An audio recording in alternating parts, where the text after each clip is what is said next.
मैं आमंत्रित करूंगा फरीदाबाद की शान सुनील सचदेवा जी को।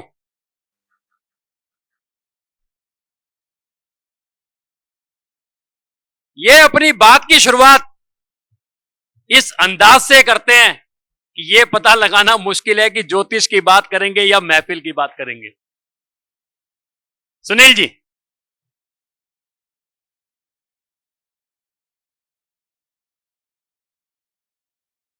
समारोह में आए हुए सभी मेहमान, आप सबका दिल से स्वागत है। सबसे पहले पंडित रूपचंद जोशी जी को नमन करता हूं।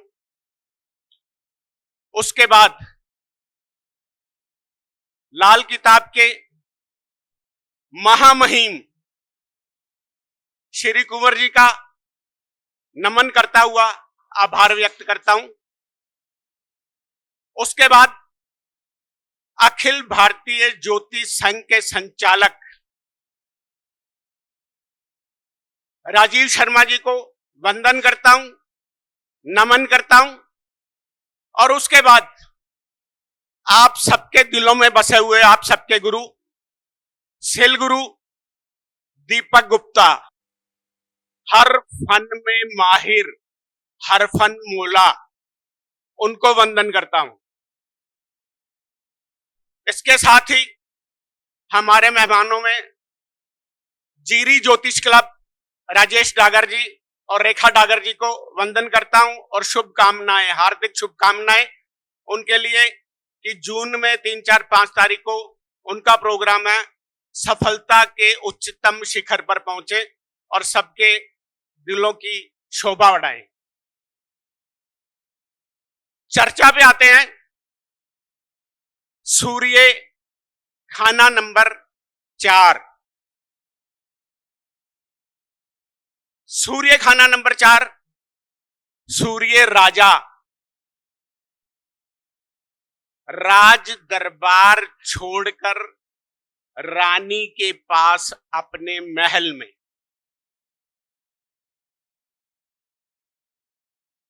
यहां पे सूर्य लाल किताब में बहुत अच्छा बोला गया है। लाल किताब की सारी बातें आप सबने पढ़ी हैं, उसके लिए मैं क्या चर्चा करूं। रेशम का कीड़ा रेशम में जन्म लेके रेशम में मर जाता है, सबके लिए दिलो जान से करता है, अपने ऊपर पैसा खर्च नहीं करता, सबकी मदद करता है। और जब आंख बंद होती है तो संतान के लिए करोड़ों रुपए छोड़कर जाता है। बच्चों के लिए यहाँ पे अच्छा नहीं है, लेकिन संतान अगर बच जाती है तो करोड़पति होती है पिता के धन से। राहु लगन में हो, शुक्र 5, शनि 7, सूर्य 4। अगर ससुराल से बिजली का सामान लेना शुरू कर दिया या शनि की चीजें, बादाम तेल, चमड़ा आदि, जूते आदि ले लिए तो बर्बादी। सूर्य 4, मंगल 10, राहु लगन में। एक आंख से काना हो सकता है मगर करोड़पति होगा। चंद्र लगन में सूर्य 4, गुरु 10, सोना चोरी होगा या गुम होगा। इन बातों पे विस्तार से क्या चर्चा करें, बहुत बड़े बड़े विद्वान बैठे हैं, मेरी गिनती उनमें कुछ भी नहीं है। अभी ताजा ताजा जमीन से पैदा हुआ बच्चा हूं, मुझे लाल किताब की इतनी समझ नहीं और लाल किताब मेरी समझ में आती नहीं। फिर भी लाल किताब का फैन हूं, इसको ओढ़ता हूं, खाता हूं, बिछाता हूं, लेकिन अपने अनुभव के साथ। और मेरा अनुभव क्या कहता है? सूर्य 4, यहां पे सूर्य इमोशनल, भावुक, दिलो जान से अपनों को चाहने वाला, इतना कमजोर दिल की बातों बातों में जिसकी आंख भर आए। अपना सब कुछ लुटाने के बाद इसकी चाहत होती है कि वहां से भी मुझे उतना ही मिले। ऐसी अभिलाषा का मालिक। यहां पे सूर्य के दिल को ठेस भी लगती है, और जब ठेस लगती है तो इसका अंदाजा भी यहां भी बड़ा निराला होता है, गजब होता है।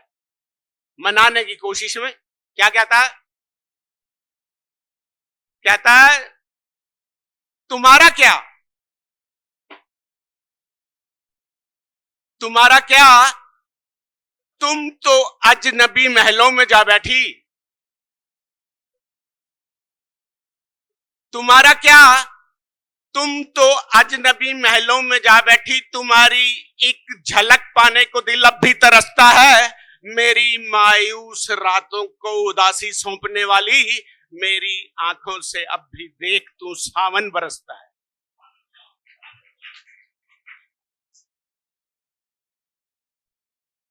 मनाने की कोशिश करता है, लेकिन उसके बावजूद भी अगर इसके दिल को ठेस पहुंचती है और महबूबा लौट कर वापिस नहीं आती तो क्या कहता है?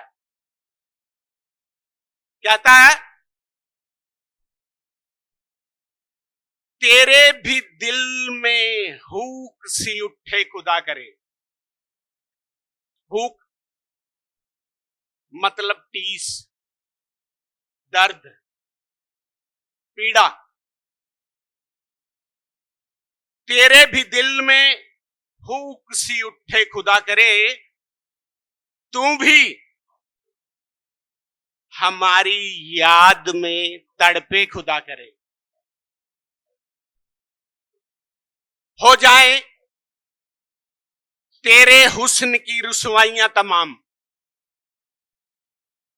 हो जाए तेरे हुस्न की रुसवाइयां तमाम, तेरी अदा किसी को ना भाए खुदा करे।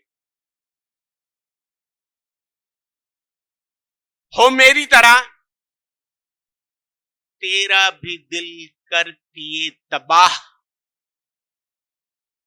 हो मेरी तरह तेरा भी दिल करती तबाह।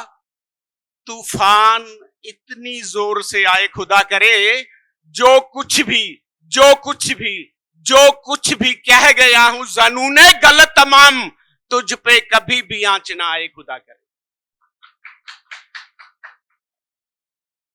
तो सूर्य चार यहां पे इतना इमोशनल होता है और दिलो जान से प्यार करता है। चौथा घर, मकान, महल, यहां पे दिशाओं के हिसाब से north east corner, north east corner मंदिर की जगह। सभी वास्तु वाले इस जगह पे मंदिर बनाने की सलाह देते हैं। घर के आसपास लाल किताब के हिसाब से पीपल का पेड़ नहीं होना चाहिए, घर के अंदर केले का पेड़ नहीं होना चाहिए, बरगद का पेड़ जो सूर्य गुरु की आशिया है, विशाल है गुरु की तरह, वो नहीं होना चाहिए। नॉर्थ ईस्ट में पीला रंग नहीं होना चाहिए। जब पीला रंग मना है, पीपल का पेड़ मना है, केले का पेड़ मना है, बरगद का पेड़ मना है, तो मंदिर क्यों?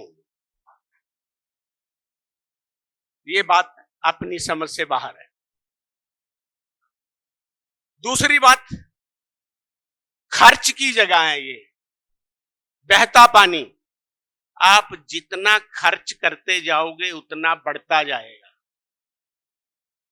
धन को रोकना नहीं है, रुका हुआ पानी खराब हो जाता है, और जब खराब हो जाता है धन तो कोर्ट कचहरी और हॉस्पिटल में खर्च होता है। यहां पे धन को खुले दिल से खर्च करते रहो। 4, 8, 12, चौथे, 8वें और 12वें घर का संगम है ये। चौथे घर का क्या कहते हैं, भाग्य का घर 12वां घर है। ये चारों के चारों खर्चे की जगह हैं। चौथे घर में धन खर्च होता जाएगा, जितना खर्च होता जाएगा उतना बढ़ता जाएगा। 8वां घर वो भी खर्च की जगह है, वहां पे रिश्तों की कुर्बानी दी जाती है। किसी चीज की कीमत देने के बाद कुछ मिलता है। क्या मिलता है? अपनी आजादी को आपने खत्म किया, आपकी शादी हो गई, दहेज मिल गया। आपके पिताजी को आपने खर्च कर दिया, उनकी वसीयत मिल गई। आपने अपनी आयु का खर्चा किया, आपको पुनर्जन्म मिल गया, नया चोला मिल गया।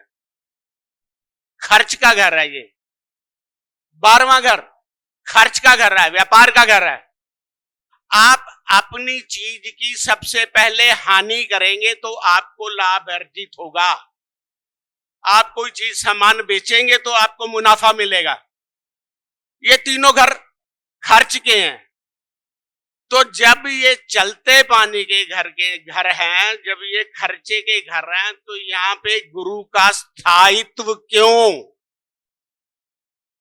गुरु को स्थायी रूप में नॉर्थ ईस्ट में क्यों रखा गया? हमारी लाल किताब कहती है, जिस घर के अंदर मूर्ति स्थापना के बाद डेली पूजा होनी शुरू हो जाती है और उसी घर में एक अरसे के बाद जब भी पीढ़ी के अंदर गुरु 7 का बच्चा जन्म लेगा तो आने वाले पीढ़ी की वंश वृद्धि को निसंतान होने का वरदान दे देगा। नर संतान उस घर में पैदा नहीं होगी। अगर मैं गलत नहीं हूं तो शायद लाल किताब। उसके बाद एक कंडीशन है, कारको भाव नाशाए। गुरु जिस भाव में बैठते हैं उसका नाश करते हैं। शनि जिस भाव में बैठते हैं उसको बढ़ाते हैं। तो ये भी पूरी नहीं है। इसमें पूरा क्या है?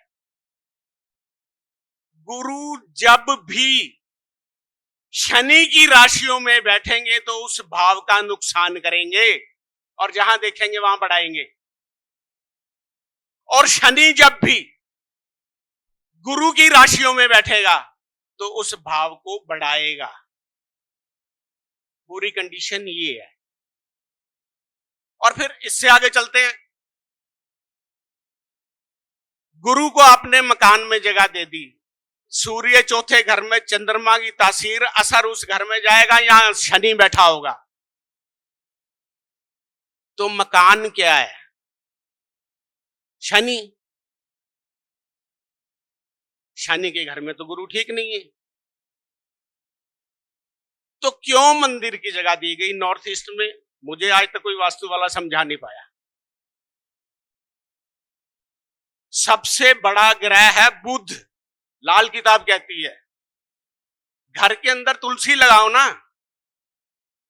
बुध इतना बड़ा ग्रह है कि गुरु की रक्षा करता है। अंडा है बुध, उसके अंदर जीव पनपता है। गुरु की रक्षा बुध करता है। तो तुलसी लगाओ, तुलसी का पूजन करो। फिर आप गुरु की स्थापना करोगे चंद्रमा के प्लेस के ऊपर, तो अग्निकारक राशि है।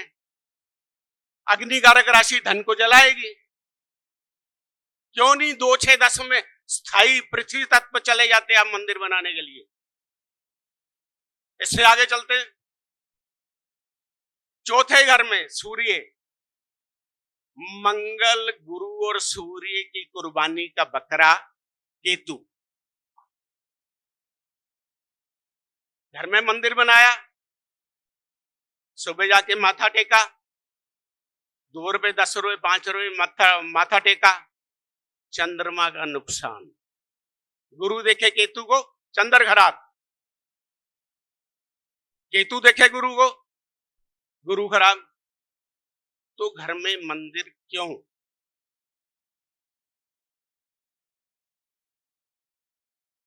दुनिया का हर आदमी, बच्चा, बूढ़ा, जवान, किसी भी प्रांत का, देश का, किसी भी धर्म का, रोटी पेट भरने के लिए गोल खाता है। गोल। जिस घर के अंदर गोल रोटी बनती है उस घर में पैसे की कमी नहीं होती। जिस घर के अंदर चौरस परांठा बनता है उस घर के अंदर खुशियों की कमी नहीं होती, और जिस घर के अंदर तिकोना परांठा बनता है उस घर से क्लेश कभी खत्म नहीं होता।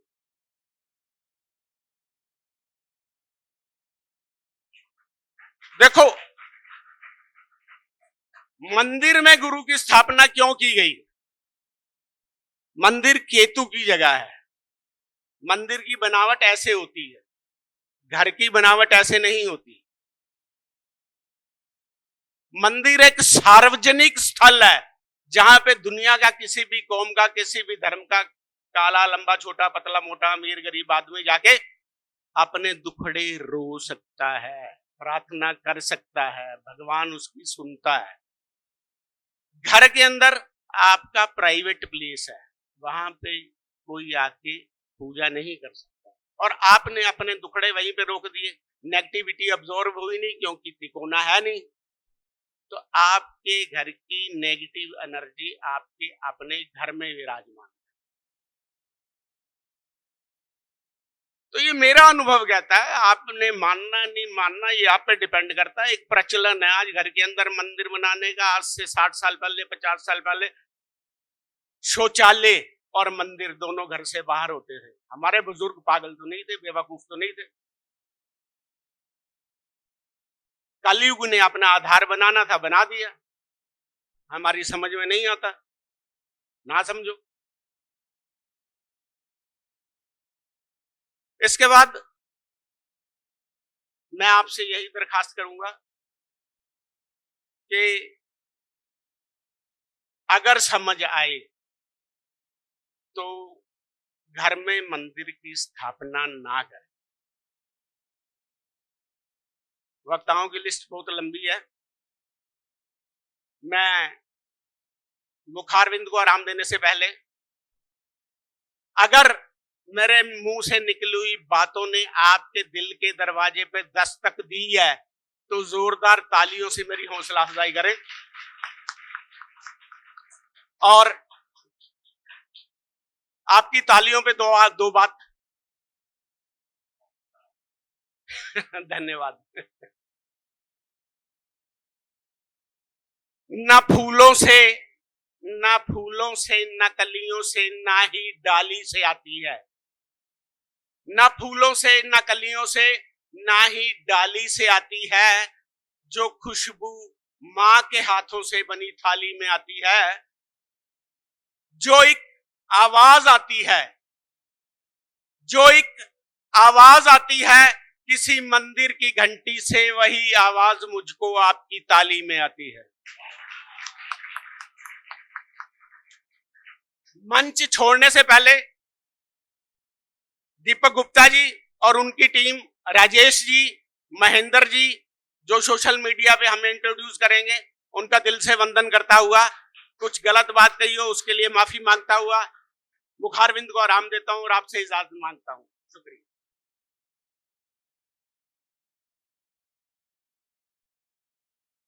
बहुत बढ़िया सुनील जी, जैसे कि मैं कह ही रहा था, फरीदाबाद की आन और शान,